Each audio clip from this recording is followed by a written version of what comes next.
Ça va faire bientôt 30 ans que je suis boxeur. Et pour moi, j'allais dire, c'était pas une fin, c'était un moyen de me connaître, un moyen de me canaliser, un moyen d'aller vers les autres. Elle m'a permis de voyager, d'avoir des amis. Donc, j'allais dire, c'est une découverte sportive, mais c'est surtout une découverte humaine et pleine de sens. Alors j'ai arrêté simplement à cause d'un accident, j'ai eu le tendon d'Achille cassé et en 2006 il a fallu que j'arrête puisque je ne pouvais plus marcher, j'ai pas marché pendant 10-12 mois. Ça a été vraiment un deuil, quoi. J'avais qu'un rêve, c'était de passer professionnel. Et 10 ans après, je redécide de remettre les gants, mais c'est la mort de mon papa qui a fait que j'ai trouvé le courage et les ressources nécessaires pour passer professionnel à 41 ans. Moi, je suis issu d'immigration. Mes parents sont venus après la guerre d'Algérie et ils ont souffert. Quand je voyais mes parents partir à 5 heures du matin travailler et rentrer tard le soir, et puis ne pas avoir de vacances, travailler sans cesse, ils nous ont vraiment transmis cette capacité à souffrir. Et pour moi, la boxe, c'était j'allais dire quelque part normal de souffrir et puis d'aller rechercher cette souffrance. J'aime souffrir, comme mes parents m'ont appris à souffrir. Il faut extérioriser. On est des guerriers, on est des boxeurs, etc. Mais en fait, on est géré par nos émotions. Il a fallu que j'attende que mon père soit malade pour lui dire que je l'aime, alors qu'il avait Alzheimer. Je ne sais même pas s'il a compris ce que je lui disais. Ouais, ça a été la chose incomprise. J'ai jamais compris pourquoi, mais c'était dans la culture, c'était normal.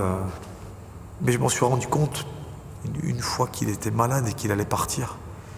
Mais je lui ai dit que je l'aimais.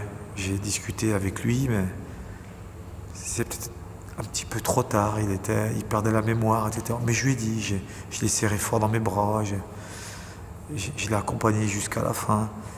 Il faudrait que j'arrive à faire le deuil de mon papa. Je pense que je ne l'ai toujours pas fait. J'ai peur de cet après. En fait, j'ai plus peur de l'après que du combat. Qu'est-ce qui va se passer, quoi? Pour moi, encore, papa, il est là. Il est encore avec moi. Quand j'aurai fait ce combat, pour moi, il sera plus là, quoi. Ouais,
Messieurs, faites-nous un très très beau combat.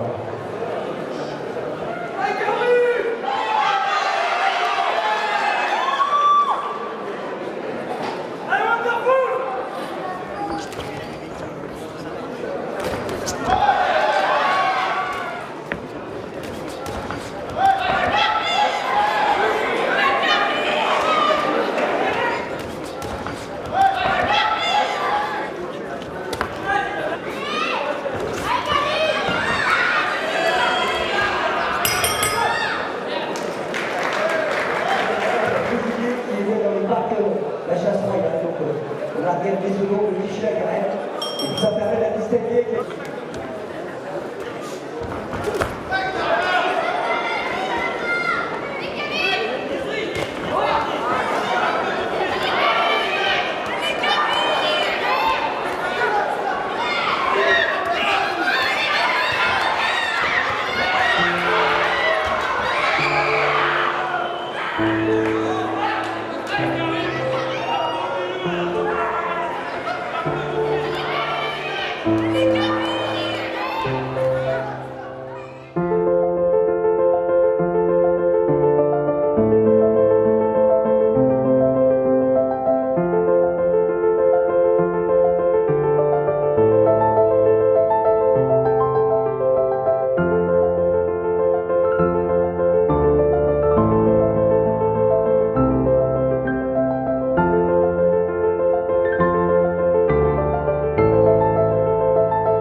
À la majorité des juges qu'on le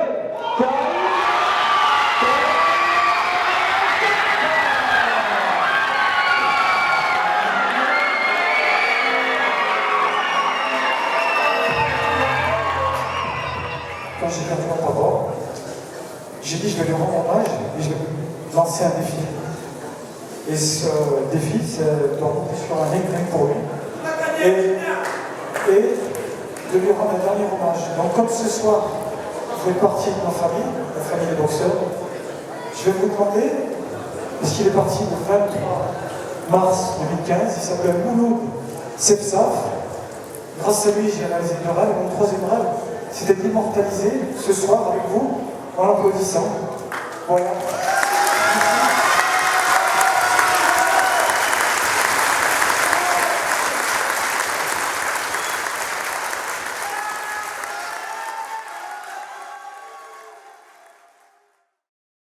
Il m'a fallu 15 jours pour atterrir et à comprendre que ça y est, le combat était terminé, que mon père n'était vraiment plus là. Mais il m'avait tellement accompagné pendant ces 3 mois de préparation que j'étais heureux. C'est un sentiment paradoxal, mais ce que j'ai ressenti, c'est tellement inexplicable. Je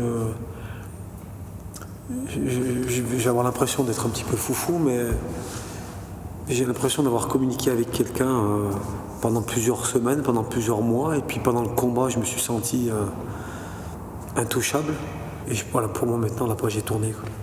Et quand je retourne sur la tombe de mon père, je suis serein, je suis apaisé, et je peux discuter, je peux lui expliquer plein de choses, voilà. Mais voilà, faut vivre ce genre de choses pour le comprendre. Et moi, j'ai voulu faire connaître mon papa. Pourquoi ? Parce que c'était un acharné, c'était un travailleur, c'était quelqu'un qui n'était pas dans la consommation, c'était quelqu'un qui nous donnait les principales règles de la société et puis qui nous disait qu'il fallait travailler. Bon, aujourd'hui, mon challenge, c'est quoi ? C'est d'éduquer mes enfants, c'est d'éduquer les enfants du club de cette manière-là. Ça, c'est un gros challenge. Parce que quand vous dépendez que de vous-même, c'est facile, hein, ou vous gagnez ou vous perdez. Mais quand vous dépendez de l'état d'esprit de l'enfant, de son contexte, ça c'est un énorme challenge. Donc moi maintenant, cette victoire va aussi m'aider à montrer aux enfants qu'il ne faut jamais rien lâcher dans la vie, puis qu'il faut respecter ses parents et que la vie elle est faite de souffrance. Et je pense que souffrir c'est bon, il faut souffrir dans la vie pour réussir.